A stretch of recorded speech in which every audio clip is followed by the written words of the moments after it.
kulungan ng bagsak ng isang individual matapos makuhanan ng hinihinalang shabu sa ikinasang drug bypass operation ng pulisya sa Capiz. Narito ang report ni Patrolwoman Andrea Dominic de Palubos.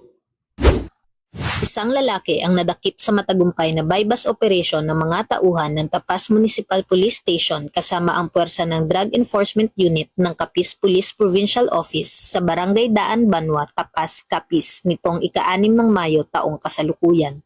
Ayon kay Police Major John Almarino N. Bunyor, Chief of Police ng Tapas Municipal Police Station, kinilala ang naarestong lalaki na si alias Angging. Ang nasabing operasyon ay nagresulta sa pagkakakumpiska ng humigit kumulang sa 10 gramo ng pinaghihinalaang shabu na may tinatansyang halaga na 68,000 piso. Ang suspitsado ay kasalukuyang nasa ilalim ng kustodiya ng Tapas PNP at mahaharap sa kasong paglabag sa Republic Act 9165 o ang Comprehensive Dangerous Drugs Act of 2002.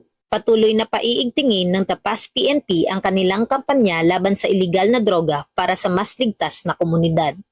Mula dito sa Negros Occidental Police Provincial Office, ako ang inyong PNN correspondent, Patrolwoman Andrea Dominic de Palubos, alagad ng batas, tagataguyod ng Balitang Pulis. Maraming salamat, Patrolwoman de Palubos.